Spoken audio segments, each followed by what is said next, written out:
Salut, je m'appelle Fanny Ruet et vous écoutez Les gens qui doutent.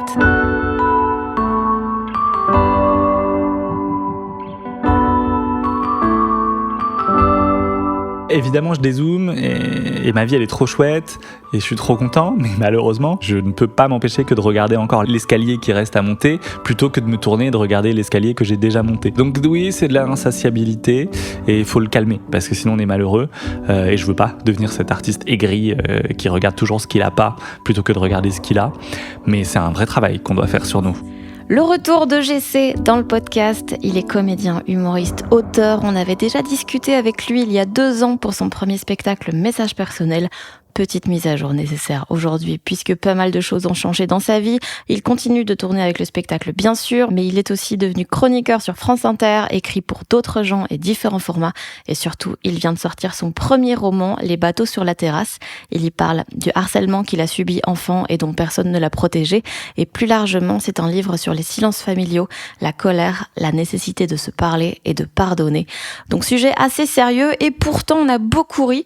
On a évidemment parlé du stress immense que c'est de sortir un roman au premier degré quand on est humoriste, d'accepter qu'on ait plusieurs choses, de pouvoir autant aimer les blagues graveleuses que les récits ultra intimes, de l'insatiabilité qu'on peut ressentir à vouloir toujours faire plus, toujours faire mieux, sans réaliser tout le chemin qu'on a déjà parcouru, mais aussi des projections qu'il fait à l'univers et de la version belge de la série Charmed.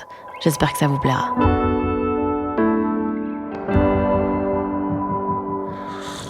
Petite tasse France Inter pour rappeler que t'es un peu le trublion de la bande FM, non ? Ouais, c'était pour te rappeler que t'y es plus surtout. Moi, j'ai su partir quand il était temps, monsieur. J'ai su partir. Ah, j'ai su partir, excuse-moi. Tu sais que je me souviens encore, il y a 2 ans, on en parlait et que tu ne faisais que me narguer. Oui. Oui, tu te souviens de ça. Mais c'est juste parce que tu voulais y aller. C'est vrai, j'ai toqué à la porte. Ah, t'as défoncé la porte. Hein. J'ai toqué à la porte, je suis rentré par la fenêtre, on a fermé la fenêtre, je suis rentré par la chatière que t'avais laissée ouverte pour Timothée Chalamet. Qui avait cassé la chatière avec son énorme boule. Oui. T'es content de faire des chroniques ? Ça fait combien de temps là ? 1 an et demi ? 1 an et demi, ouais. Je suis rentré en septembre 2024, mais tu sais, en remplacement au début. Et toutes les semaines depuis 1 an. Ouais, je suis trop content. Je suis trop content parce que pour le coup, on a une liberté. Alors nous, c'est différent de toi parce que, tu sais, toi, c'était en thème libre. Ouais. Et nous, c'est imposé chez Zoom Zoom Zen. C'est le thème du jour. Et en même temps, je trouve ça bien parce que ça permet de pas perdre trop de temps à réfléchir à ce dont tu veux parler. Et ça permet aussi de découvrir des sujets sur lesquels tu te serais jamais penché, tu vois. Et donc, non, franchement, c'est hyper chouette. La bande, elle est trop cool, franchement. En fait, tellement on s'aime et tellement on est potes, on peut se permettre de tout se dire à l'antenne. Et ça, c'est chouette.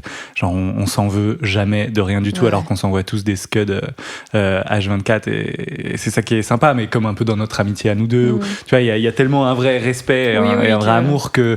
On peut se permettre de se dire des vacheries et du roast hyper poussé et il n'y a jamais les hard feelings. Américaine. On est en janvier, mi-janvier. Ouais. Il y a quelques jours, tu as sorti ton petit livre. Oui, parce que je prends exemple sur toi, dans tout ce que je fais dans la vie. Plus. Il te manque juste le podcast et une vie amoureuse. Mais bon. J'y viens petit à petit. Au podcast ? Ouais, j'avais pensé à des gens qui ne doutent pas en titre. Je sais pas ce que t'en penses. Ouais. Mais je veux pas que tu sentes que je te... Ah non, mais cool. Ça n'a... c'est littéralement l'inverse, donc pas du tout en fait. Trop cool, merci beaucoup. Bref, t'as sorti ton petit livre ? Oui, j'ai sorti mon petit livre, Les bateaux sur la terrasse. Waouh, ça fait que c'est quelque chose de sortir un bouquin, c'est tellement de pression, parce qu'au début, tu l'écris dans ton petit coin pendant 1 an et demi. Moi, j'ai mis 1 an et demi. Et puis, tu te rends pas compte qu'après, ça va être un peu une tornade d'émotions, quoi. Est-ce que les gens vont l'aimer ? Tu vois, au début, il est juste sur ton ordinateur. Alors, avant, il est dans ta tête, puis après, il est sur ton ordi. Et puis, un jour, tu réalises qu'il y a des gens qui vont l'avoir entre les mains et qui vont l'aimer ou ne pas l'aimer, qui vont décider de le lire ou de ne pas le lire. Et du coup, c'est tous ces sentiments... très, j'ai envie de dire violent, mais c'est pas le bon mot, très exacerbé. quoi. Moi, je suis quelqu'un de très angoissé, donc dès qu'il y a quelque chose qui sort, je suis toujours en mode oh là là, est-ce que les gens vont aimer, est-ce que les gens vont s'y intéresser? Et du coup, je suis un peu dans ma tête dans une spirale voilà, ça m'appartient plus. Et donc, quand on perd le contrôle sur quelque chose, c'est dur, quoi. Oui, c'est à la fois le meilleur et le pire métier C'est que ça. tu fais pour ton type de personnalité. Ah horrible. Mais pareil pour les spectacles, hein. Pareil pour les chroniques aussi, un peu moins, comme c'est toutes les semaines, on se détache un peu de ça. Mais ouais, le roman, quand tu portes un truc pendant 1 an et demi et que tu le présentes enfin, tu te dis ah oui, en fait, pardon, c'est pas juste entre moi et moi, quoi. Oui, ça, t'en as pris conscience vraiment? Ah, mais à la sortie. Ah ouais. En fait, quand on a lancé les dates de dédicaces ou de lancement, moi, ma grande angoisse, c'était de me retrouver tout seul derrière ma petite table avec personne. Et il s'avère que j'ai eu la chance que ça ne soit pas passé comme ça. Oui, c'était quand même 2. Parce que t'es venu, sinon il y aurait qu'une seule personne, ma maman. Oui. Et donc, en fait, les gens sont venus, tu vois, et c'est là où j'ai réalisé, je dis ah oui, d'accord, donc en fait, donc ça se trouve, tous ces gens-là vont ne pas aimer ce que j'ai fait. Et je pense toujours à ça. Je pense jamais à ce que les gens vont aimer. Je pense à ceux qui vont pas aimer. Il faut vraiment que j'arrive à me détacher de ça parce que ça me rend malheureux quand même parfois. Pourquoi les gens pourraient ne pas l'aimer, selon toi?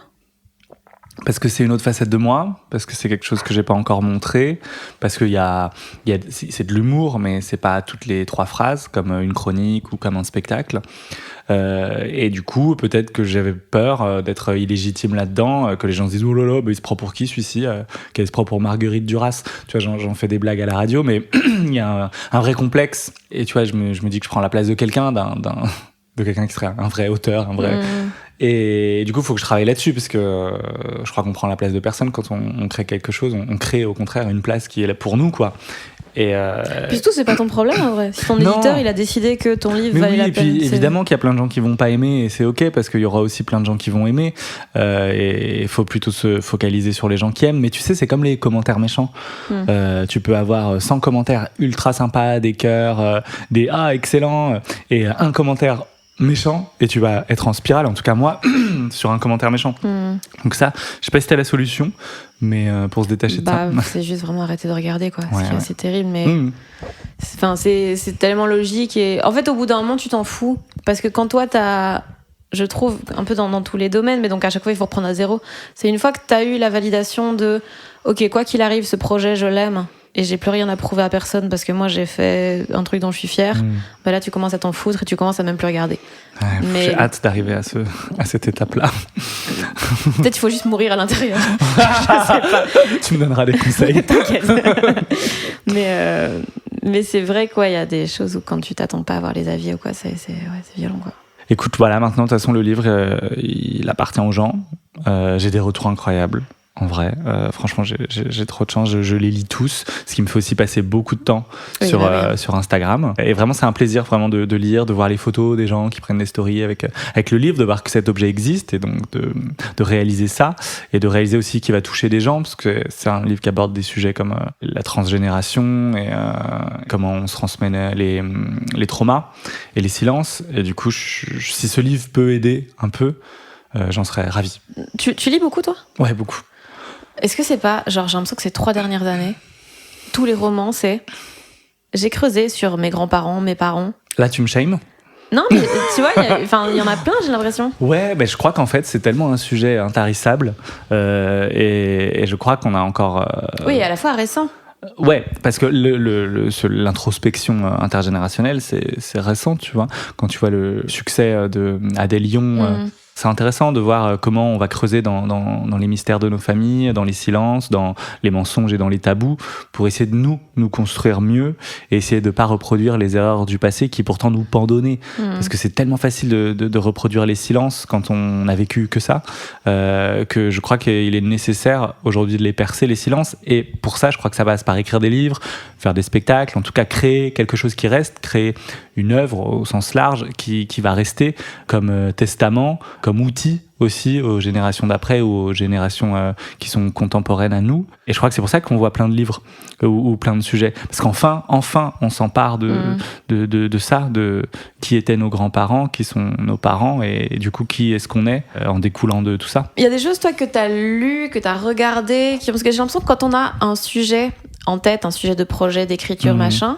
tout ce qu'on voit, tout ce qu'on fait, ça rentre en résonance avec ça. et t'as l'impression que, oh mon Dieu, comme par hasard, je vois ça maintenant que je pense à tel truc. Tu vois. Et toi, est-ce qu'il y a des œuvres, des choses, des faits qui ont résonné particulièrement avec la recherche que t'avais? Alors, il y a un livre d'Anthony Passeron qui s'appelle Les enfants endormis, qui parle de son oncle qui est mort du sida. Et ça a vachement résonné parce que moi, mon livre traite beaucoup de ça quand même, de mon oncle Michel qui est mort du sida dans les années 90 parce qu'il était homo. Et du coup, je me suis vachement nourri alors, pas vraiment de ce qu'a écrit Anthony Passeron, parce que lui, il a fait des recherches où il a mêlé les avancées scientifiques avec également les avancées de sa famille face à la maladie et comment ça a délité complètement sa famille. Mais c'était intéressant de savoir comment il parlait de sa famille, comment il parlait de son oncle.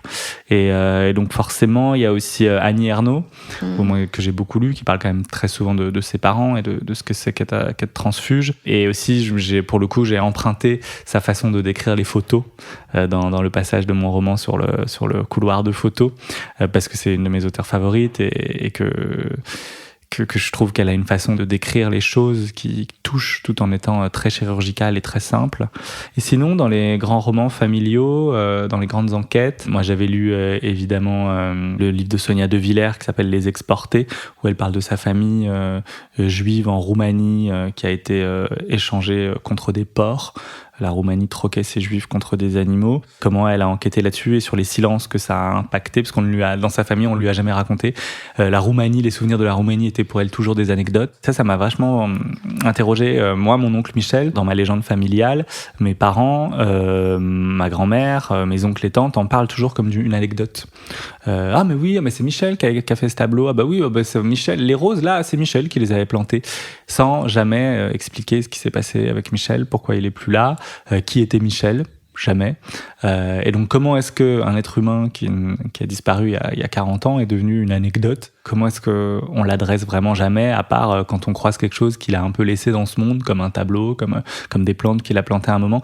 Et donc ça, j'avais vraiment envie de l'interroger pour mon roman et de redonner vie à Michel et à Marie-Odile, c'est ma tante qui est morte d'un accident de voiture. Moi, je crois que si j'ai écrit ce roman, c'est avant tout pour qu'ils vivent un peu plus longtemps et que je les rencontre. Parce que c'est trop bizarre parce que je les ai pas connus, tu vois. Marie-Odile, elle est morte, j'étais pas né. Michel, il est mort, j'avais 1 an. Et il me manque. Et je voulais aussi savoir pourquoi ça. Est-ce que je suis trop sensible? Est-ce que j'ai un problème? Même avant l'écriture du roman? Ouais, même avant l'écriture du roman. Et je sais pas si je suis le seul dans ce cas-là, dans ma famille, je pense pas. Mais en tout cas, des petits-enfants, en tout cas, je suis le seul à avoir posé autant de questions. Et donc, je me dis, je dois pas c'est pas normal que des gens que t'as pas connus te manquent. Comme si j'avais un truc en moi qui était pas complet de connaître mon oncle et ma tante, qui sont partis si tôt. Et qui pourtant font partie de mon histoire familiale, sans jamais qu'on leur ait accordé, quand j'ai grandi et encore maintenant, un chapitre. Et du coup, je crois que c'est aussi pour ça que j'ai écrit ce roman-là. Pour qu'ils soient pas venus ici pour rien, je crois. T'as fantasmé, imaginé, inventé des souvenirs, des choses d'eux? Dans le roman? Ouais. J'ai beaucoup interrogé. J'ai beaucoup interrogé mon père, mes oncles et tantes. J'ai beaucoup interrogé ma famille pour essayer de reproduire un portrait robot le plus fidèle possible et de réécrire des moments qu'on m'a décrits. Évidemment, les dialogues, je les invente en essayant de coller le plus possible à la personnalité qu'ils avaient. Mais sinon, il y a les scènes de sortie d'école, je les invente. Et je crois que la littérature et le roman, il permet ça, et c'est trop intéressant de recréer des souvenirs factices. Je crois que l'autofiction, c'est mentir vrai. Tu vois, il y a quelque chose de ça. Je crois que c'est Aragon qui a dit ça, mais il faudra L'épice. Vraiment... Ouais, l'épice, ouais. Il y a qui d'autre? Et ça, et je trouve que c'est vraiment fact-checker cette citation, parce que c'est peut-être pas du tout lui. Tout ce que tu dis, on n'y croit pas tant. Et ouais, c'est vrai, j'adore ce truc d'inventer des choses vraies. Je trouve que c'est intéressant. Tu mélanges la fiction et la réalité maintenant? Des fois, moi, je sais que quand j'ai réécrit des scènes, je sais que maintenant, je les revois comme ça. Alors que je sais que c'est pas le bon souvenir. Ouais, faut faire gaffe à ça. Ouais, je suis complètement d'accord avec toi. Des fois, il y a des fois des scènes que j'ai écrites dans le roman Et je me dis, ah bah ouais, c'est vrai que ça s'est passé comme ça. Et après, je dis, ah mais non, c'est vrai que ça, tu l'as rajouté. Faut faire attention à ce que dans notre tête, les choses qu'on a écrites sur du papier ne deviennent pas nos vrais souvenirs. Mais c'est vraiment un danger qui guette beaucoup de monde. Je sais pas si c'est un peu la mythomanie de croire à ses propres mensonges. Mais je crois que ça montre en tout cas que c'est facile d'y accéder. Ouais. C'est facile de se laisser engluer dans un truc. Je comprends complètement les mythomanes de croire à ses propres mensonges. Un peu comme quand je me crois en couple avec Jonathan Bailey, tu vois. Ah, t'es pas avec lui ? C'est compliqué. J'ai pas trop envie de le dire dans le podcast. C'est compliqué. Okay. Toi, les silences dans ta famille, dans ta vie à toi plutôt, ça existait jusque quand ? Est-ce que c'est encore fort présent ? Est-ce que t'arrives justement ? Est-ce que tu te forces à ne pas les laisser s'imposer ? Oui, ils sont encore présents. J'espère un peu moins avec le roman qui les aborde. Mais oui, bien sûr. Et puis, c'est facile de laisser les silences.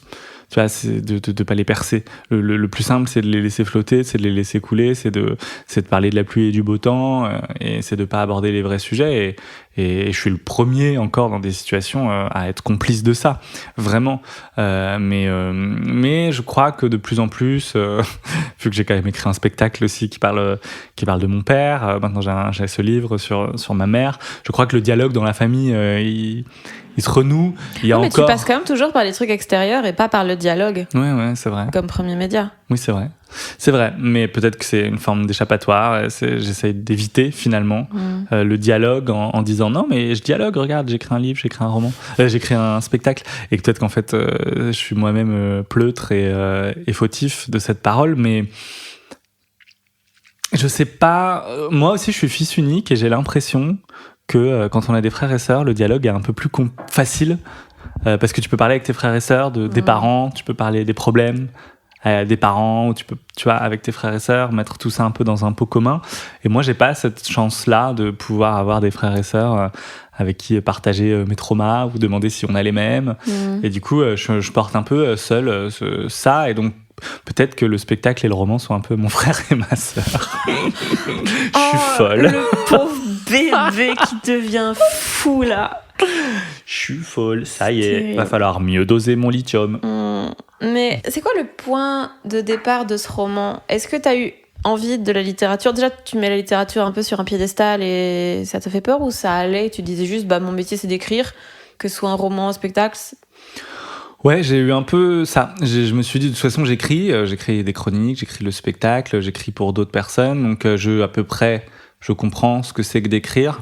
Après, étant donné que je lis beaucoup, j'étais là, faut être à la hauteur quand même. Quand tu décides de dire aux gens, ça va coûter 20 balles ce que je sors, et vous allez aller l'acheter en librairie, il faut pas se foutre de leur gueule. Et donc, je me suis dit, ok, je veux trouver mon style déjà. Qu'est-ce que c'est mon style littéraire ? Parce que je trouve qu'on n'a pas le même style quand t'écris un spectacle ou des chroniques que quand t'écris un roman. Même quand t'écris des chroniques, t'as pas le même style que quand t'écris un spectacle. Tu vois, je pense toi non plus t'écrivais pas des chroniques pareil que t'écris tes spectacles.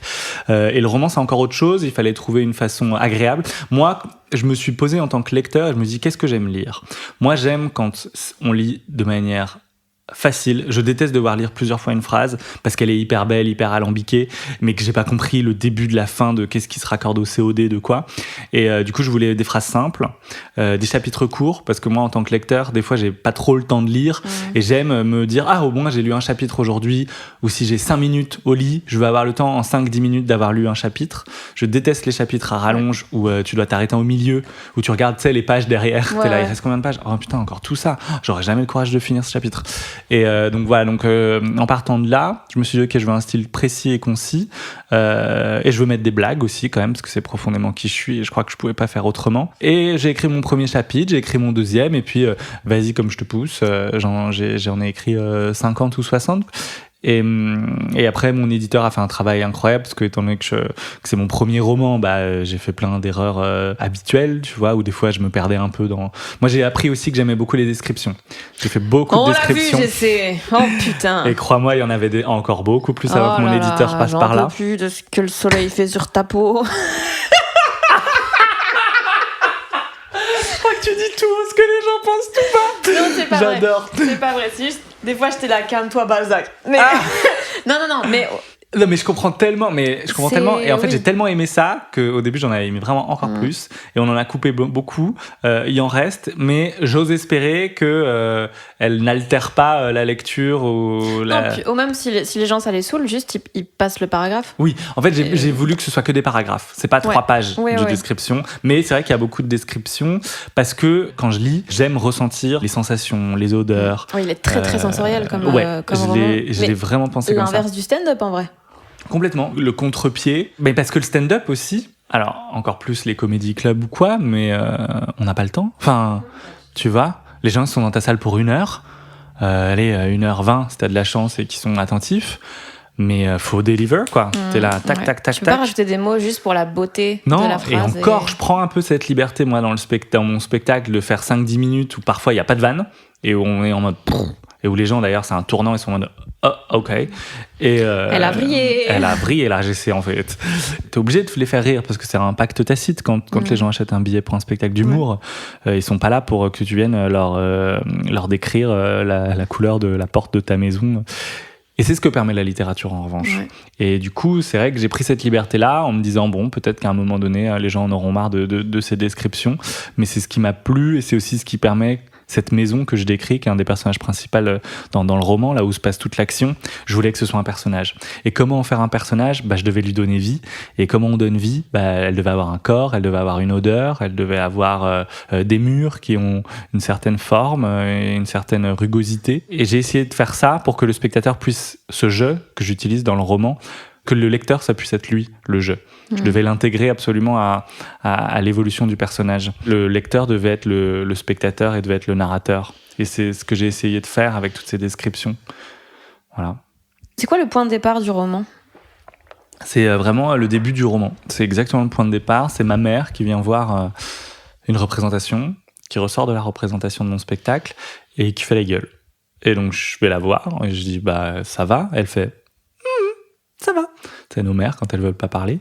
Et donc je creuse et elle me dit non, mais c'est juste que le spectacle, voilà, ça fait plusieurs fois que je le vois et ça me gêne plusieurs fois que j'entends que t'aimes ton père et pas moi. Et moi, tu me dis pas que tu m'aimes. Ton père et Maryse, la femme de mon père, ont beaucoup de place dans le spectacle. Moi, moins. Et elle était vexée. Et ça nous a permis de faire un point sur notre relation. Comment est-ce que je peux arriver à monter sur scène et ne pas dire à ma mère que je l'aime et le dire à mon père ? Et du coup, on a refait un peu le film de notre relation, mon enfance, le harcèlement, le fait qu'elle ait déménagé avec cet homme et qu'on ait emménagé avec lui, qu'elle m'ait un peu déraciné de mes amis, qu'on soit allé à 45 minutes en voiture de là où on vivait. Et puis sa jalousie aussi avec mon père depuis toujours. Comment elle l'a fait pour ne pas trop le cacher, que ça m'a affecté. Pour moi, la jalousie entre les parents, c'est un des pires trucs. Ouais. Dans une famille, ça peut te ruiner une famille. Ouais, c'est dur, ouais. En plus, quand il y a une belle-mère, donc la jalousie mère-belle-mère, c'est dur, ouais, c'est dur. J'ai essayé, en tout cas, d'aborder ces sujets avec ma mère lors de la discussion à la sortie du spectacle. Et en fait, on ne s'est pas compris. Ouais, tu dis dans le roman, cette discussion devait aplanir les choses et ça les a empirées en fait. Ça les a empirées. Elle est restée sur ses positions, je suis resté sur mes positions, on a juste été les uns et les autres plus énervés qu'avant et on est repartis chacun de notre côté, elle dans sa chambre d'hôtel, moi dans la chambre d'hôtel, c'était à Nantes et vraiment j'étais là, ok, là je vais jamais reparler à ma mère en fait, genre on se déteste quoi maintenant, tellement j'ai dit et tellement elle a rien compris, j'avais de la colère en moi et de la rancœur, mais j'étais là, vas-y, essayons une dernière fois. Donc le lendemain, on a eu à nouveau la discussion, parce que de toute façon, on devait crever cet abcès. Et là, on a commencé à pouvoir parler un peu, sans qu'il y ait des larmes, sans qu'il y ait des cris. Et c'est là où j'ai eu l'idée du roman, de pouvoir pousser ça un peu plus loin, finalement retranscrire ça, parce que j'avais l'impression que c'était quelque chose qui peut-être pouvait aider d'autres, et que peut-être d'autres gens allaient passer par là, dans leur relation avec leurs parents, de leur en vouloir de beaucoup de choses sans arriver à les nommer, et une fois qu'on les a nommés, de se rendre compte qu'en fait nos parents on se comprend pas. Même quand on leur dit les mots, ils sont là, ah bon, non, écoute, c'est ta version, non, je ressens pas ça, je crois pas que j'ai fait ça, non. Et du coup, une fois qu'on en est là, à cette incompréhension, qu'est-ce qu'on fait ? Est-ce qu'on choisit chacun de repartir dans nos routes opposées en se disant, bon, allez, on se comprend pas, next. Et du coup, on devient un peu des inconnus qui se posent des questions triviales sur le beau temps et qui nous souhaitons un joyeux Noël. Ou alors, est-ce qu'on décide de creuser et de dire, non, écoute, vraiment, c'est pas ma version, c'est quelque chose que j'ai vécu et j'ai besoin que tu me reconnaisses que je l'ai vécu. et j'ai besoin aussi que tu m'expliques pourquoi tu as réagi comme ça à ce moment-là, pourquoi tu as fait ça, pourquoi tu m'as dit ça, quels étaient les mécanismes en toi. En fait, j'avais besoin de comprendre ma mère. Et ce livre, je l'ai écrit pour ça. Je l'ai écrit pour essayer de la comprendre. Pas du tout pour l'accuser, parce qu'elle a été une mère ordinaire, pas extraordinaire, ni un monstre. Et elle a fait ce qu'elle a pu, avec les outils qu'elle a eus, avec sa vie de femme. On improvise, je crois, tous, quand on est parent. Ma mère m'a élevé et m'a aimé. Et elle a fait qui je suis aujourd'hui. Donc, je crois qu'elle a rien loupé, si tu veux. Mais il y a des choses où je crois que la façon dont elle a réagi n'était pas en tout cas celle adaptée à moi. Et elle m'a dit des choses qui pouvaient être dures sans s'en rendre compte. Elle n'a pas posé les questions sur l'homosexualité, sur le harcèlement qu'elle n'a pas vu, alors que moi j'estime avoir donné tous les signes à 6 ans, 7 ans qui étaient en mon pouvoir de donner. Je ne pouvais pas donner plus. Et comment est-ce qu'on fait pour se comprendre adulte ? Au-delà du livre, c'est assez fou d'oser faire ce travail. Parce qu'en fait, c'est très facile d'enterrer les choses. C'est douloureux, mais c'est très facile de laisser juste les choses un peu crever, un peu genre, ok, c'est la relation qu'on a, toute notre vie d'adulte, ça va être ça, la relation. Et de prendre ses distances et se dire, maintenant, je fais ma vie de mon côté. Voilà. Mais trouver la force d'aller dans un endroit comme ça qui est désagréable, parce que parler sincèrement avec ses parents, mais quelle angoisse. Ouais. Mais je suis le premier à avoir été angoissé à ça et je l'ai quand même repoussé jusqu'à mes 33 ans. Hein, donc, à la fois c'est jeune et à la fois j'aurais pu le faire peut-être avant, mais je pense que j'étais pas assez mature. Mais je crois encore une fois que le fait d'être seul, moi je suis fils unique, en fait, si j'ai pas mes parents, j'ai personne. Tu vois, j'ai pas de mec, j'ai pas créé encore ma famille, j'ai mes amis, heureusement, Dieu merci que vous êtes là. Mais si aujourd'hui j'ai de la rancœur avec mes parents et si notre lien se délite, j'appelle qui quand ça va pas, à qui est-ce que je peux exposer mes vrais problèmes, qui me connaît par cœur comme eux me connaissent. Et du coup, ça devrait être eux mes premiers canaux quand ça va pas. Ils connaissent mes mécanismes. Et du coup, j'avais pas envie de gâcher ça. J'avais envie de le retrouver ça. Parce qu'avec ma mère, on a été vraiment très proches en primaire, au collège. C'est là où ça a commencé à se dégrader, fin du collège. Mais avant ça, j'ai vécu 15 ans avec ma mère fusionnelle, tu vois. Et j'avais envie de retrouver ça. Parce que ma mère, elle est géniale, elle est drôle, c'est une femme incroyablement libre. Je dirais, elle a quand même trompé mon père, elle est tombée enceinte, elle a gardé le gosse et elle a dit à mon père, non, mais moi je veux que ce soit toi qui l'élève. Oui, je t'ai trompé, ça va. Tu sais, elle a une liberté folle et elle a toujours assumé tout ça. Et j'avais envie de retrouver la connexion avec ma mère parce que je sais qu'on a infiniment en commun. Et j'étais là, putain, mais on est devenus des étrangers. Parce qu'il y a des choses qu'on se reproche. Elle aussi, elle me reprochait des choses qu'elle me disait pas. Et ce roman a permis d'aplanir ça. Et j'ai l'impression, mais c'est que le début, j'ai l'impression qu'on se retrouve un peu.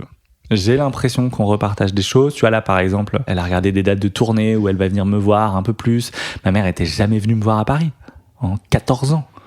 Tu vois, elle était jamais venue. Pas en spectacle, juste toi. Ouais, elle est jamais venue me voir. Ah ouais, oui, d'accord. En 14 ans, ma mère, alors que je l'ai invitée souvent, n'a jamais pris la décision de prendre un train, de venir passer 2-3 jours chez moi, et on vit comme un fils et sa mère dans une capitale où on fait plein de trucs, tu vois. Et ça, là, elle est en train de regarder. Tu vois, je lui dis, mais maman, viens. Donc là, je crois qu'il y a des choses qui commencent à être réparées, et passer du temps ensemble, c'est ça qui répare un lien, je crois.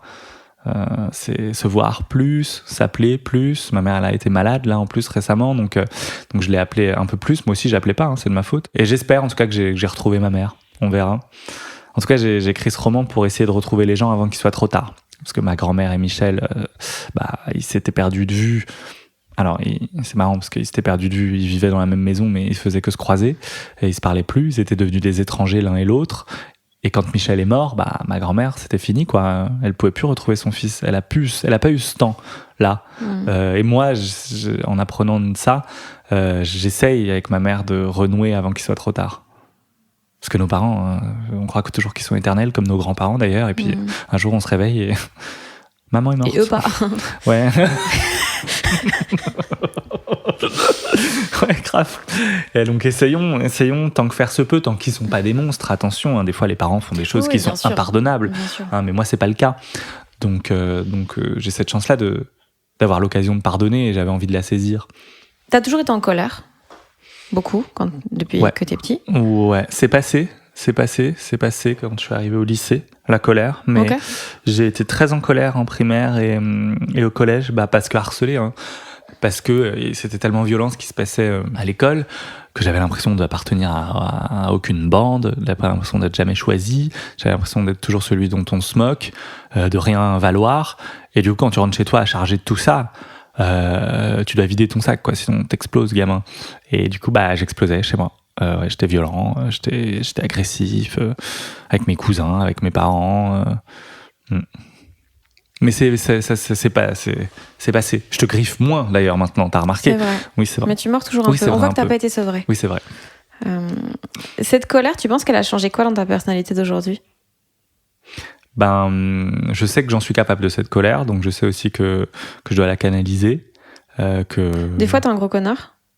Ouais, bien sûr. Plus que des fois. J'essaye de l'être le moins possible, mais ce monde nous teste quand même très régulièrement. Ouais, bien sûr. Et puis, je suis quelqu'un aussi qui se dit toujours... comme dans ma tête, tout est un peu une compétition. Je suis pas du tout apaisé là-dessus. Des fois, je vois des choses et je me dis, moi, je les ai pas. Comment je fais pour les avoir? Ok, je vais faire ça. Pas du tout comme quelque chose de perfide où je veux prendre quelque chose à quelqu'un pour me le donner à moi. C'est quand je vois quelqu'un qui a quelque chose que je veux, je lui laisse bien évidemment, mais je vais essayer de voir comment moi aussi je peux avoir ce truc-là. Et mais c'est pas redescendre les autres, c'est juste t'aimer non, toi. Pas du tout. Ouais. Non, pas du tout, parce qu'en plus je suis persuadé que plus les gens sont hauts et plus quand c'est tes amis ou quand c'est des gens que tu côtoies, plus ils te tirent eux-mêmes vers le haut. Donc non, ça pas du tout. En revanche, je sais pas si c'est de l'envie plus que de la jalousie. J'ai beaucoup d'envie. Des fois, je vois des choses et je me dis putain, ça serait trop bien aussi.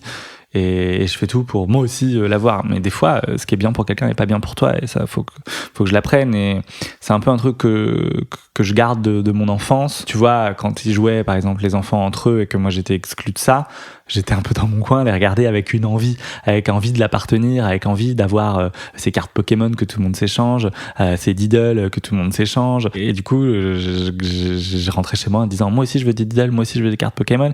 Et sauf que vraiment, il y a eu des périodes où vraiment il y a eu une lettre qui est passée dans la cour de récré que je raconte dans le roman où tous les élèves ont dû signer une pétition. Une pétition, ouais, c'était violent parce que j'avais quand même 7 ans ou 6 ans et une pétition comme quoi on ne devait plus m'adresser la parole et plus jouer avec moi parce que je jouais trop avec des jeux de filles.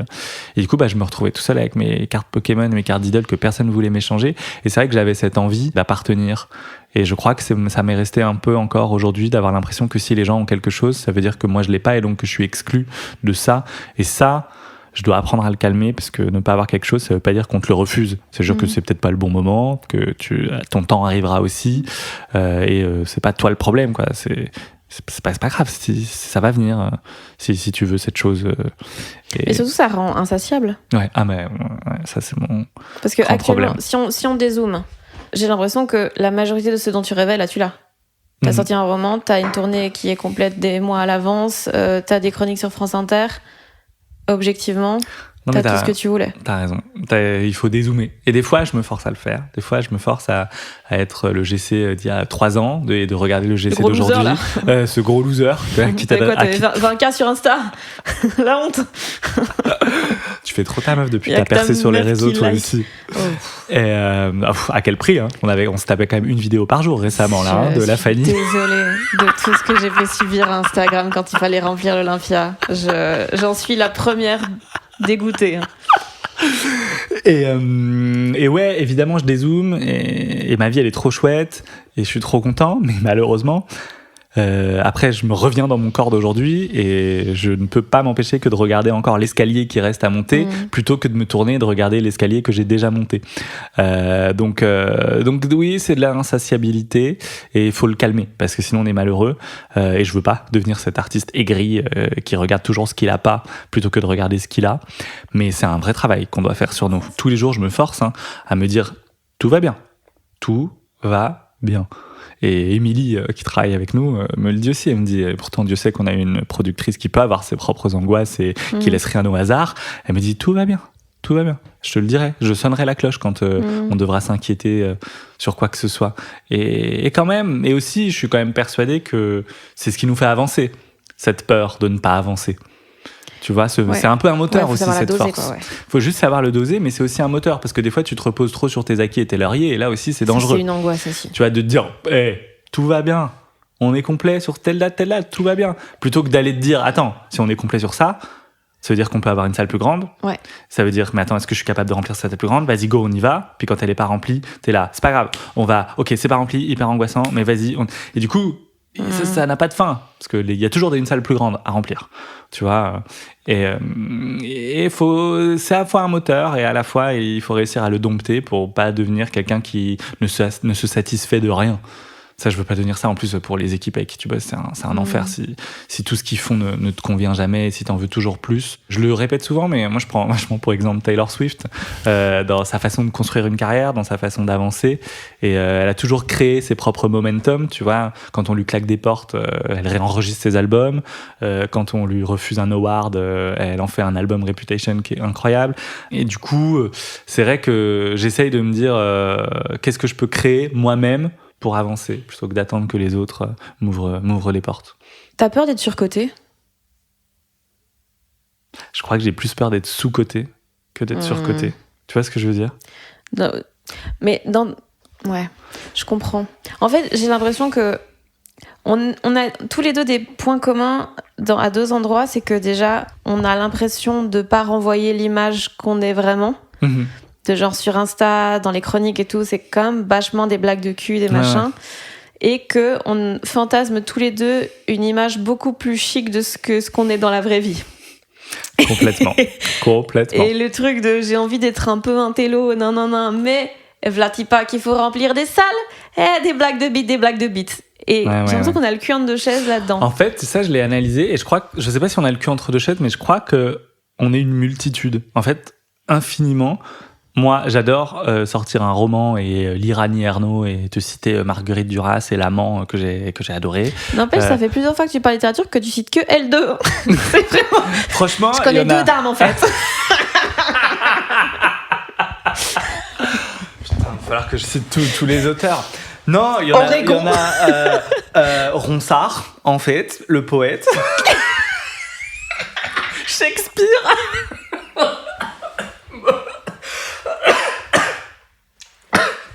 Non, mais en fait, je crois, sérieusement, qu'on peut faire des blagues de cul et aimer lire, et il faut réussir à faire la paix avec ça, et à se dire, ouais, j'adore faire une vanne de cul, et sortir un roman plus sérieux, et faire un spectacle qui est encore autre chose. Oui, je crois que nous, on l'accepte, mais le problème, c'est dans l'image qu'on renvoie, parce que il faut accepter de renvoyer cette image. Voilà. C'est ça que je veux dire. Okay. C'est qu'il faut accepter de renvoyer l'image de il fait du cul, mais il fait aussi ça. Et si les gens sont pas capables de comprendre que tout le monde a une multitude en soi. À la fois, des fois, on peut être le plus gros beauf que ce monde compte en faisant une blague dont on a honte et qui fera rire les gens, et on sera le premier à rigoler, pipi, caca, cul, chatte, tu vois. Et en même temps, des fois, tu peux te poser avec un ami et avoir une discussion hyper sérieuse. Mais moi, je trouve que renvoyer les deux, justement, c'est que t'as gagné. Moi, j'ai peur de renvoyer qu'un seul. En l'occurrence, celui qui est un peu con. Ouais, mais alors vraiment, moi, la perception que j'ai de toi, c'est pas du tout que tu renvoies qu'une seule, au contraire. Hein. Je pense que le podcast, ça me sauve un peu le cul. Ouais. Non, mais même ton spectacle, pardon. Oui, mais faut déjà y aller au spectacle. Non, moi, le spectacle, je trouve que c'est le truc le plus intéressant que j'ai fait. Mais sur les réseaux, c'est pas l'idée que ça donne. De toute façon, sur les réseaux, il faut être efficace. Les gens ont une attention de 10 secondes et on te mettra toujours dans une case sur les réseaux, tu vois. J'espère que c'est la case Slay. C'est une mauvaise nouvelle, ma belle. Comment te dire ? Non, mais alors déjà, franchement, je pense que personne, Fanny Ruet, te met dans la case bouseuse cassos qui parle que de cul et qui est dérangeante. C'est pas du tout la perception que j'ai de toi. Après, je connais tellement ton lore, ton univers que j'ai pas cette perception de toi, mais en tout cas, tes chroniques étaient pas du tout que ça. Hein. Je crois qu'aussi, parfois, on a tendance nous-mêmes à nous mettre dans une case et parce qu'on a eu 3-4 commentaires là-dessus, à penser qu'on fait que ça et à se réduire nous-mêmes. J'aimerais qu'on puisse parler de cul tout en étant sérieux, tout en parlant, je redis encore une fois Annie Ernaux, mais parce que c'est l'auteur que j'aime infiniment, et en même temps de parler de Buffy et des sœurs Halliwell. Mais t'as des modèles de gens qui font bien les deux ? Dans une même œuvre Je sais pas, des fois j'ai un peu l'impression Virginie Despentes. Elle arrive à parler, à être à la fois de cul et en même temps hyper engagée, hyper sérieuse et avec une parole qui compte, avec une parole qu'on respecte. Je pense à elle en auteur. Sinon, c'est vrai que j'ai pas trop d'exemples, mais parce que je connais pas tout le monde et je suis sûr que les gens qui vont écouter ce podcast vont penser à 1500 personnes. Mettez dans les commentaires. Mettez les gens qui font du cul, qui font du trash et qui en même temps ont une parole intelligible et intelligente sur plein de sujets un peu deep. Mais tu y penses quand même souvent à ce truc d'image? Parce que j'ai l'impression qu'il y a un peu eu un aller-retour dans le sens où au début t'étais très dans la superficialité parce que mannequin, cinéma, t'as fait des trucs comme ça avec une grosse armure. Stand-up, t'as beaucoup plus parlé de toi de manière franche en assumant davantage ta personnalité. Et puis là, est-ce que la littérature c'est un détour, enfin non pas un détour mais une trajectoire aussi où tu vas vouloir un peu plus te blinder un télo, genre en promo littérature, tu vas peut-être moins te permettre d'être naturel?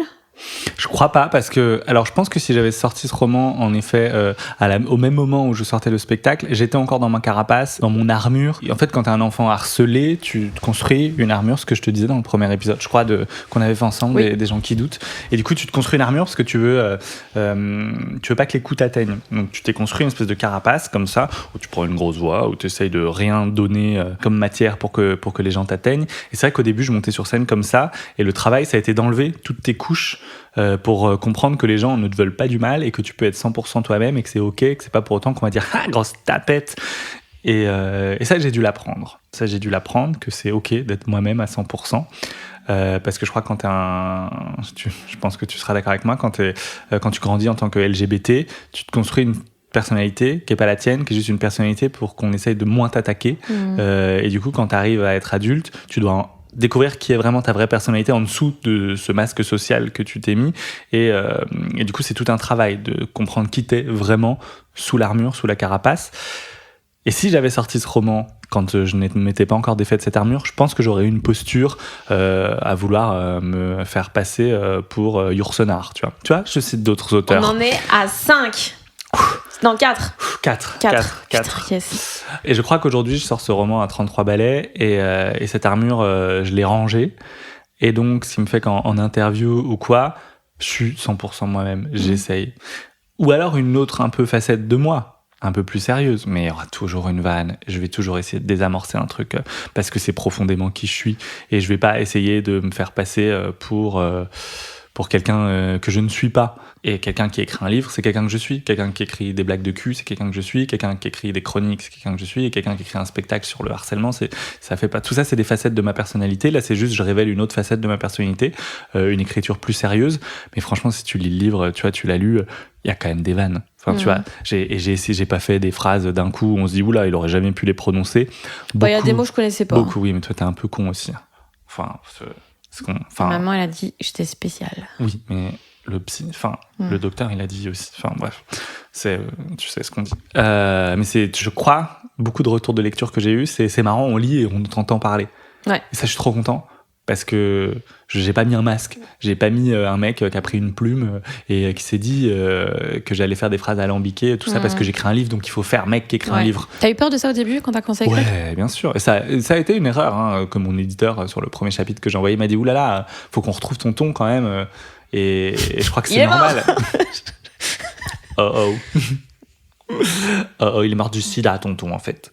Et du coup, je me suis dit, ah oui, c'est vrai, faut que je fasse attention. Puis après, j'ai réécrit, puis il m'a dit, alors là, par contre, on dirait que t'écris une chronique, fais attention.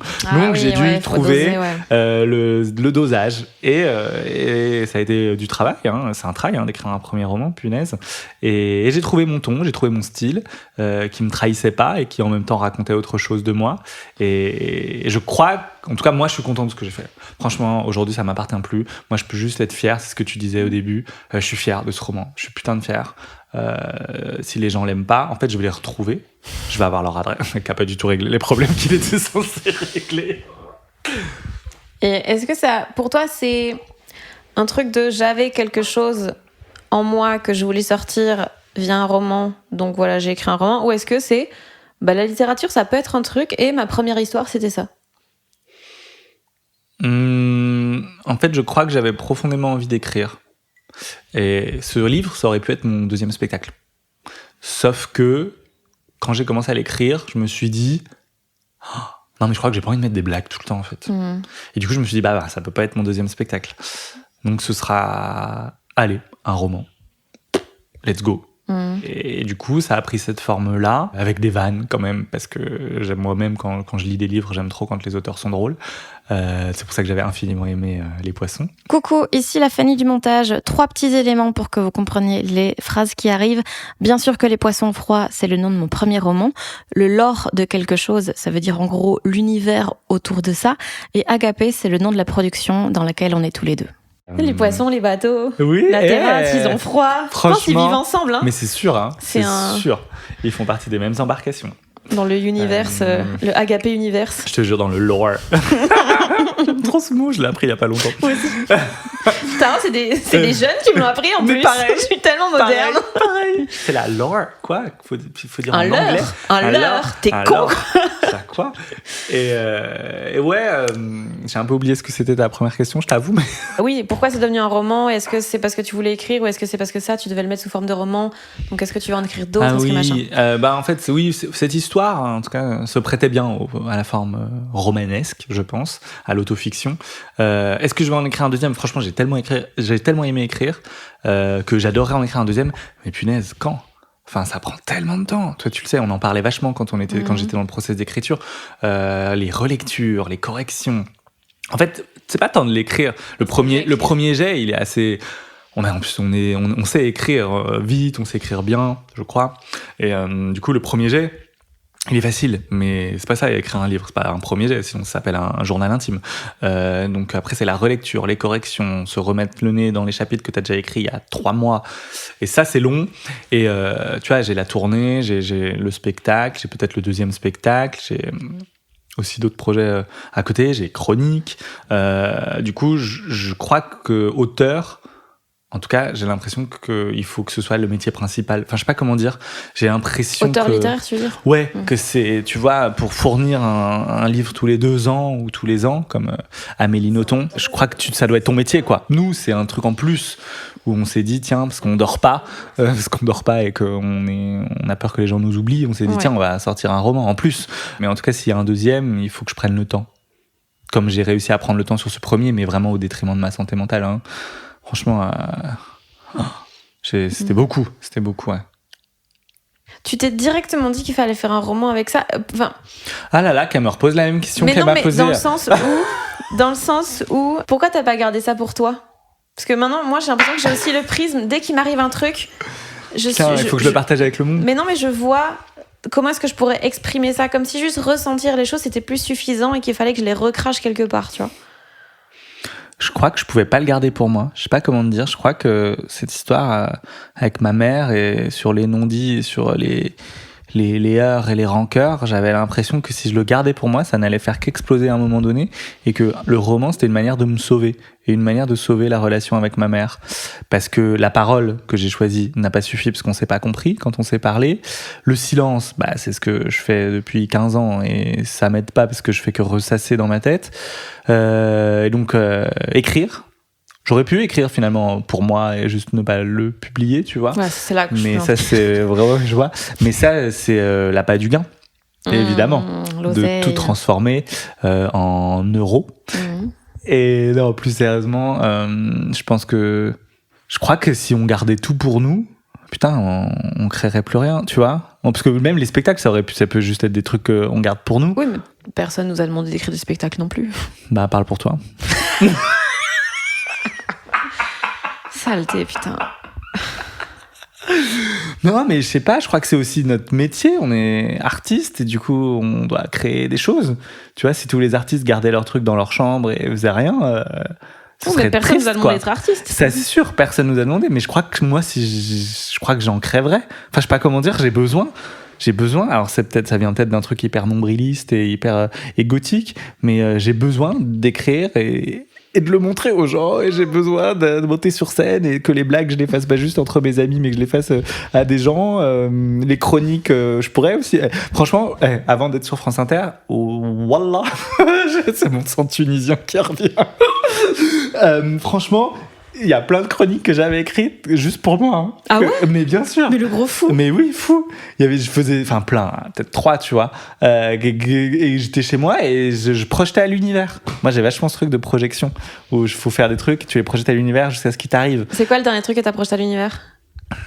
D'enregistrer un podcast. Les gens qui doutent, tu connais? Non. Ça, malheureusement, c'est bien arrivé. Ouais. Be careful what you wish for. Hein. Non, c'est quoi le dernier truc? Le dernier truc que j'ai projeté, je crois que c'est faire l'Olympia. C'est un truc que j'avais noté justement sur une feuille. Parce que des fois, tu vois, ça va me prendre pour un fou, mais des fois, il y a des portails qui s'ouvrent à telle heure, à tel machin, des trucs un peu ésotériques. Et il y en a un qui s'est ouvert. Comme genre Mercure rétrograde, mais c'est autre chose. Ouais, c'est ça. Okay, ouais. C'est un peu autre chose avec des planètes et tout qui sont alignées à tel moment, à telle heure. Et si t'écris sur un autre bout de papier, ça veut dire que t'envoies encore plus fort à l'univers, la connexion elle est encore plus forte. Et donc j'avais écrit. Wi-Fi booster. Ouais, c'est ça, exactement. J'avais écrit faire une grande salle. Et qu'est-ce que j'avais écrit? Un truc hyper superficiel, je crois, genre dépasser 150 000 followers sur Insta. Ouais, je dis tout. Ouais. Alors, pardon. C'était il y a longtemps, ça, alors. Parce que là, t'es à beaucoup. Ouais. C'était, c'était, je pense, il y a 1 an, la dernière fois que j'ai fait des projections. Ouais. C'était l'été. Mais de nouveau, c'est risqué d'avoir des objectifs aussi quantifiables, de toujours aller plus haut. Dans la performance et dans le performatif. Ouais, je suis un peu dans cette période-là. Après, franchement, il faudrait que je retrouve le carnet, mais je crois que j'avais aussi écrit trouver un mec et me marier et avoir des enfants. Là, je te dis juste les choses qui sont les plus intéressantes, entre guillemets, en carrière. Mais sinon, j'avais aussi projeté sur la vie privée. Mais mine de rien, je suis moins à l'aise de parler de trucs de vie privée. Qu'avant ou... En fait, je suis très à l'aise pour parler de cul, mais parce que c'est du cul, tu vois. Parce que c'est pas l'important, quoi. Et puis parce que c'est pas vrai, surtout, tu vois, genre, des fois, je raconte des blagues complètement. Tu vois, des fois, je raconte dans les chroniques, tout n'est pas vrai, tu vois, c'est juste pour la blague. Mais c'est vrai que, non, je projette vachement. J'aimerais bien rencontrer quelqu'un et me poser, et avoir des enfants. Tu vois, j'arrive, j'ai 33 ans. J'y pense de plus en plus. Je sais pas si toi ça te le fait, mais toi t'es plus jeune aussi. Mais en tout cas, de plus en plus, je me dis, ok, là si j'ai des enfants dans 5 ans, je serai quand même un vieux papa. À 38 ans, je trouve que c'est un peu vieux. Mes parents, moi, ils m'ont eu à 29 et 30 ans. Mais en plus, le temps de les avoir, en étant queer, ça va prendre des années en plus, quoi. C'est pour ça que je dis 5 ans, tu vois. Ouais.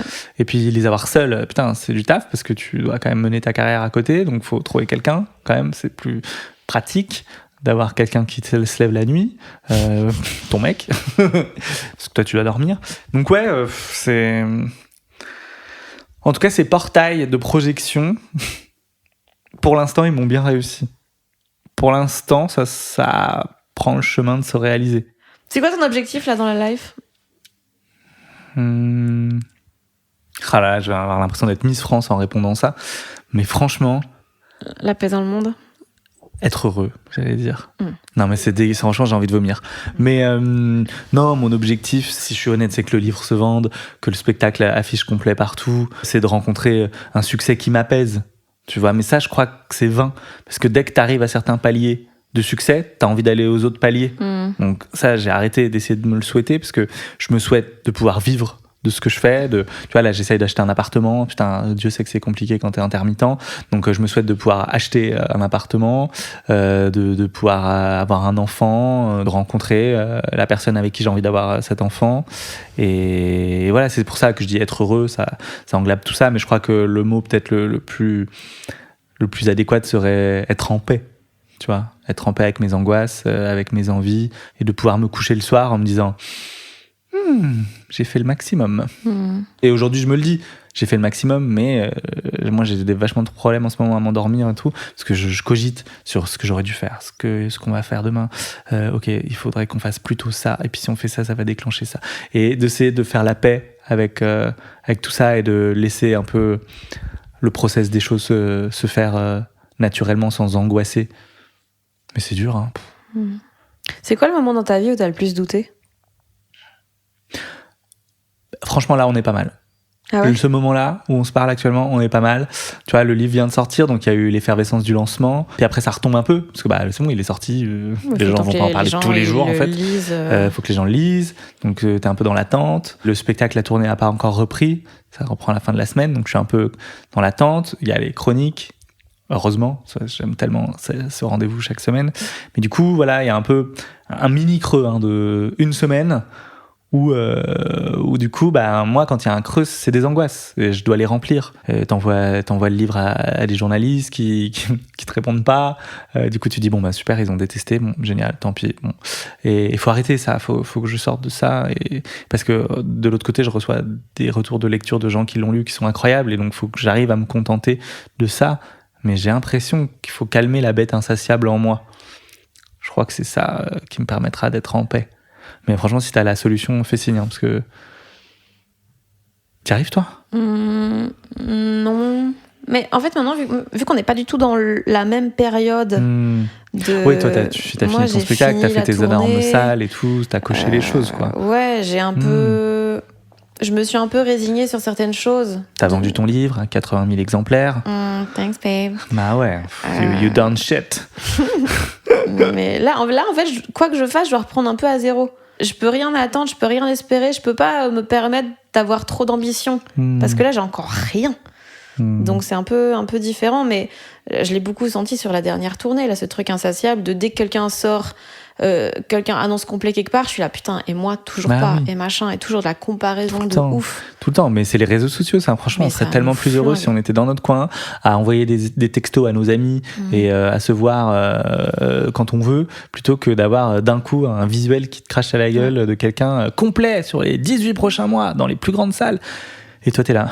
Ah ouais, putain, mais le soir de mon Olympia, donc je sors, je suis trop contente, vraiment, ça se passe trop bien et tout, je suis contente, c'était complet. Et mais bravo, hein. Merci, babe. Et je check Insta. Non, et donc le soir, c'était le soir du Cirque Royal. Mon manager Jonathan m'offre une sorte de disque d'or. J'adore. Mais avec tickets vendus, genre pour les 30 000 places vendues sur la tournée. Elle dit enfin la vérité. 30 personnes. Oui. Les gens, vous avez très bien entendu. C'était un beau bar. Et donc je me dis, putain, 30 000, c'est beaucoup, quoi, de gens qui sont venus voir mon spectacle et tout. Puis là, j'ouvre Insta. Et je vois que Paul Mirabel, il fait son premier Zénith, c'est 10 000. Et je me dis, putain, ce que j'ai fait sur toute la tournée, il l'a fait en 3 soirs. Et tu vois, il y a un truc de... On se compare alors que ça n'a rien à voir. Mais oui. Et puis, on se compare aux meilleurs. Tu vois, on se compare toujours aux plus grands, aux plus puissants, aux plus successful. Tu vois, moi, je me compare aussi à mon amie que j'aime infiniment, Marine Leonardi. Elle cartonne tout. Oui. Et du coup, forcément, les gens avec qui on traîne sont des gens qui ont énormément de succès. Du coup, à la fois c'est positif parce que on est attiré par l'eau, donc c'est chouette, tu vois. On a des exemples et des modèles qui sont au sommet, donc on a envie d'atteindre. Mais en même temps, ça te rappelle toujours que t'y es pas. Ça te rappelle toujours que t'en fais pas partie et que toi, pour l'instant, t'es pas à ces salles-là. Mais il faut aussi encore une fois. Personne pourra faire la paix pour toi sur ça. T'es obligé de travailler toi-même avec ton propre petit cerveau, ton propre petit cœur et te dire good for them. Good for them. Tu vois, très bien. Et ça m'arrivera. Et puis si ça m'arrivera pas, c'est pas grave. J'aurai un autre parcours. J'aurai d'autres choses. Mais c'est dur. Hein. Enfin, c'est la compétition des réseaux sociaux. Et là, on affiche tellement toujours toutes les choses qui sont que positives et très rarement le négatif, tu vois. On voit rarement des artistes qui disent « Hello, je galère à remplir, si vous pouvez juste m'aider, relayer ou tout ça, parce que j'aimerais ne pas avoir deux personnes. » parce qu'on est dans l'ego. Moi, si je vois ça, je comprends, mais je me dis « Ça donne pas envie d'y aller. » Tu vois, c'est violent. Et on est dans un monde violent. Où à la fois, on a envie que les gens... Personne joue un jeu, on a envie que tout le monde soit en mode vrai, authentique. Et dès qu'on est vrai ou authentique, les gens sont en mode « ça fait pas trop rêver, peut-être challenge-toi un peu plus. » Ah putain, on peut pas gagner. Donc j'essaye d'y aller de moins en moins les réseaux sociaux. Puis en fait, une fois que j'ai dit ça, je me rends compte que on m'a 80 connexions sur Instagram en un jour. Donc je sais pas. C'est pour ça que j'aime bien, par exemple là, tu vois, j'ai pas touché depuis qu'on se parle mon téléphone. J'espère, sinon c'est impoli en plein podcast. Non, mais ça me fait du bien. On se parle. Alors on se parle là, dans un canot qui va être écouté par des milliers de personnes. Oui. Mais c'est cute, tu vois, on est tous les deux sur notre canapé là et on se parle en one-to-one. Et les réseaux sociaux, ils ont un peu enlevé ça. Parce qu'on a l'impression qu'on se parle tout le temps, mais il y a des gens que t'as pas appelé depuis des mois, tout ça, parce que tu vois tout le temps des nouvelles d'eux. J'ai jamais appelé. Bah oui, alors que des fois c'est bien. Franchement. Et maintenant, moi, j'ai peur. Enfin, j'ose pas envoyer un message à quelqu'un en disant juste, on va prendre un café. Oui, mais toi, t'as d'autres problèmes aussi. Oui, mais aussi. T'es moins volubile que moi. Oui, c'est vrai. Mais enfin, je sais pas, j'ai l'impression que soit les gens ils vont penser que je les drague. Ah ouais? C'est une vraie peur que j'ai, ouais. Ah putain, trop marrant. Parce que vraiment, moi, voir les gens one-to-one, ça ne m'arrive jamais. Jamais. Et donc, j'ai peur de ça, ou qu'ils trouvent ça bizarre, ou qu'ils se disent, oh putain, chiant, vas-y, reste chez toi, meuf, arrête de me harceler. Tu vois, il y a des trucs comme ça, c'est dur, je trouve, de dire aux gens, j'ai envie de te prendre du temps. Ouais, mais je crois qu'il faut se forcer parce que, pour les gens qu'on aime et avec qui on a envie de le faire, parce que franchement, les one-to-one, un verre et tout, c'est tellement agréable de poser son téléphone dans sa poche et de juste être en mode on se raconte tout et n'importe quoi. Moi, je sais que on se force à le faire avec Marine, je me le force à le faire avec Bérangère, je me le force avec mes autres amis, et ça prend du temps, évidemment, mais c'est nécessaire aussi parce qu'une amitié, mine de rien, ça se nourrit. Tu vois, c'est pas que les réseaux sociaux qui doivent donner l'illusion d'amitié. Mais c'est un vrai... Enfin, faut prendre ton téléphone et trouver un moment et le donner à quelqu'un. C'est une démarche, c'est sûr. Tu m'as pas l'air convaincu. Si, c'est juste que c'est dur, je trouve. Ouais. Mais encore plus avec la famille, je trouve. Ah ouais. Ça, moi, ma meuf, depuis là, elle me tanne. Elle est en mode, ça faisait longtemps qu'elle n'avait pas parlé de sa meuf, tiens. Caler son bonheur à la gueule. Et là, elle me dit tout le temps, mais dis à ton grand-père, viens, on va manger ensemble. Ouais, ça on le fait jamais. Et je suis là, oui, je sais, mais je trouve ça trop bizarre. Il va penser que je le drague.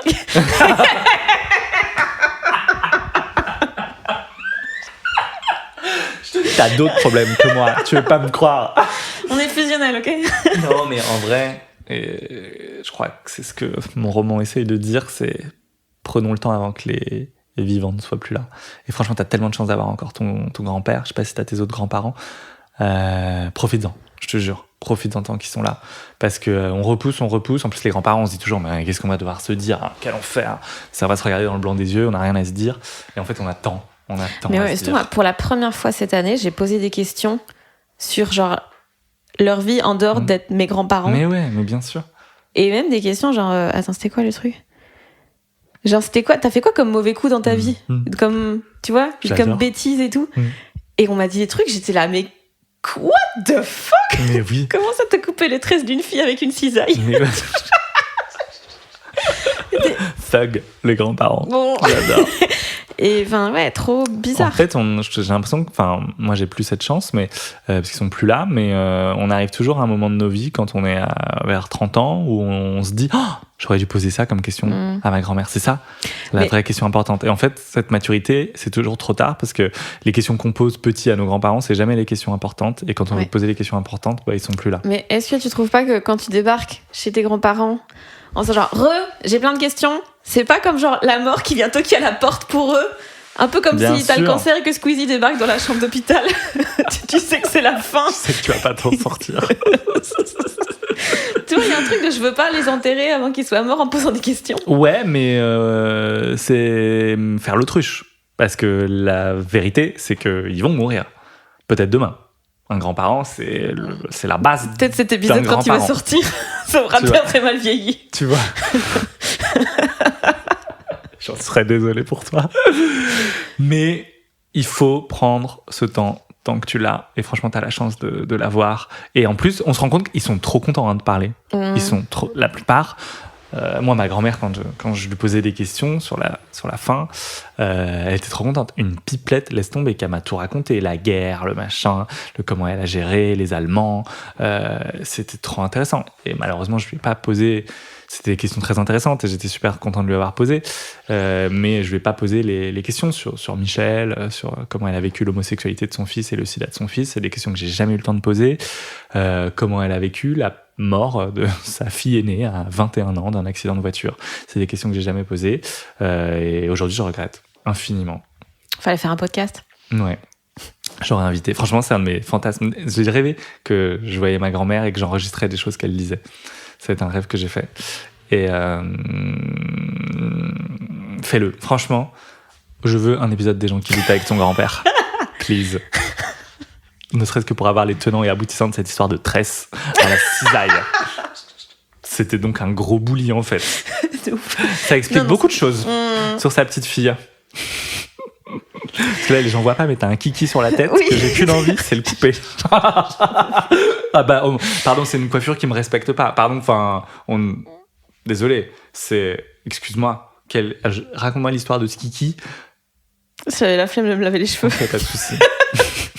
Allez, merci Jessie. Oh, wow. Merci Fanny Ruette. J'en veux plus de toi. J'espère que l'épisode vous a plu. Le premier roman de GC, Les bateaux sur la terrasse, est paru aux éditions Robert Laffont et est dispo dans toutes les librairies. Ses chroniques sont à retrouver sur le compte YouTube de France Inter et il jouera son spectacle à Paris au Théâtre des Mathurins en juin 2026, mais aussi partout en tournée en Belgique, France et Suisse. Dans la description, je mets le lien évidemment où retrouver tout ça. N'hésitez pas à vous abonner à ce podcast sur Spotify, Deezer, Apple, tout ça. Et à le suivre sur Instagram, @JeanKedout. Je mets des petits extraits vidéo des conversations. Et puis vous pouvez me suivre moi, @Fanny Ruet, pour ne rien manquer de la suite. Des bisous. Et comme d'habitude, cet épisode a été mixé par le fabuleux, l'incroyable, le glorieux Maxime Wathieu.